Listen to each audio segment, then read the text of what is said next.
საზოგადოებრივი მაუწყებლის მარში სწორედ ამ წუთებში მიემართება ფილარმონიისაკენ, სწორედ ფილარმონია იქნება ის ადგილი, რომელიც გახდება შეერთების წერტილი იმ ადამიანებისა, რომლებიც ახლა იკრიბებიან და დაიძრებიან რესპუბლიკის მოედნიდან და ასევე საზოგადოებრივი მაუწყებლის მიმდებარე ტერიტორიიდან დაცული აქციის მონაწილეების, სწორედ ამის შემდეგ გადავლენ ისინი მელიქიშვილის გამზირზე და გააპროტესტებენ ქართული ოცნების ძალადობრივ პოლიტიკას.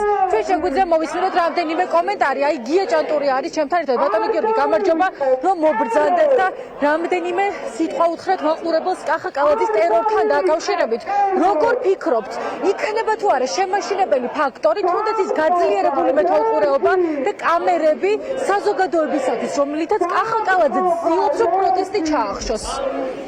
იცით რა, ეს კამერები მე თუ მკითხავთ პირიქით ჩვენ სასარგებლოდ თუ მართლა მათი გამოყენება მოხდება და იქ ჩაწერილ მასალებს შემდეგ გამოიყენებენ, რა თქმა უნდა ეს ჩვენთვის სასარგებლო იქნება, იმიტომ რომ ჩვენ ყოველთვის მარში განსაკუთრებით ყოველთვის მშვიდობიან და კანონიერ გზებს მივყვებით, რომელიც არასდროს თქვა ფიზიკურ დაპირისპირებისკენ არ არის მიმართული და ჩვენი ძალა არის მორალურ უპირატესობაში, ჩვენ ვიბრძვით სიმართლისთვის და არასდროს უკანონო ძალადობრივ გზას არ ვირჩევთ.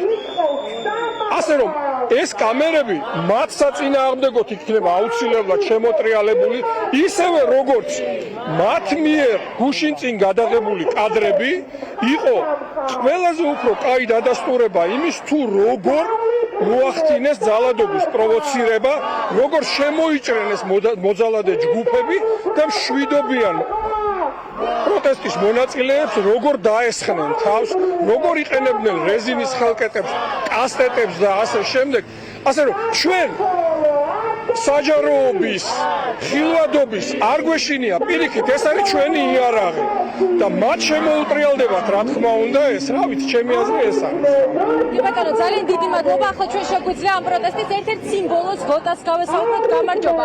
გოტა, ქართული ოცნება უკვე დიდი ხანია პერსონალურად თქვენს დაშინებას ცდილობს, მათ შორის რამდენიმე დღეს წინ გქონდეთ პოსტიც იმასთან დაკავშირებით, რომ უკვე რეკორდულ მაჩვენებელს მიაღწია თქვენმა ჯარიმებმა. იქნება თუ არა ეს თქვენი გაჩერების ფაქტორი, რადგან ვხედავთ, რომ ზამთრიდან დღევანდელ დღემდე თქვენი შეშინება ქართულმა ოცნებამ ვერ შეძლო. არა, რა თქმა უნდა, პირიქით მათ გამოაქვეყნეს ჩვენი პერსონალური მონაცემები, მისამართები, ჩემი ოჯახის წევრების მისამართები. დღეს ჩემი მშობლების სახლთან არაერთხელ იყო მისული პროპაგანდისტული მედია, ჩემ ძმასთან პოლიცია იყო მისული, ორჯერ იყო პროპაგანდისტული მედია მისული და ცდილობენ ჩვენ დაშინებას, მაგრამ ბრძოლა გაგრძელდება.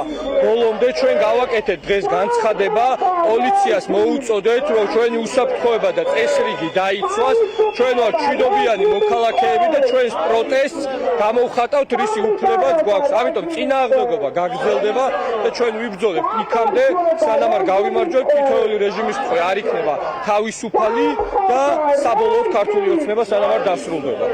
ბატონო, ძალიან დიდი მადლობა. ჩვენ უსმენთ იმ ადამიანებს, რომლებიც იქცენ საზოგადოებრივი მაუწყებლის შენობის მიმდებარე ტერიტორიაზე პროტესტის სიმბოლოდ, როგორც უკვე გითხარით, ისინი ფილარმონიისაკენ მიემართებიან, სწორედ ფილარმონიის მიმდებარე ტერიტორია იქნება აქციების შეერთების წერტილი, ამის შემდეგ კი აქცია გაგრძელდება წინა დღეების მსგავსად კახა კალაძის შტაბის მიმდებარედ, მიუხედავად იმისა, რომ დღეს ქართულმა ოცნებამ გააძლიერა მშვიდობიანი დემონსტრანტების თვალთვალი, ამ ადამიანებს არ ეშინიათ და ამბობენ, რომ იბრძოლებენ მანამ, სანამ ბიძინა ივანიშვილის გუნდს არ დაამარცხებენ.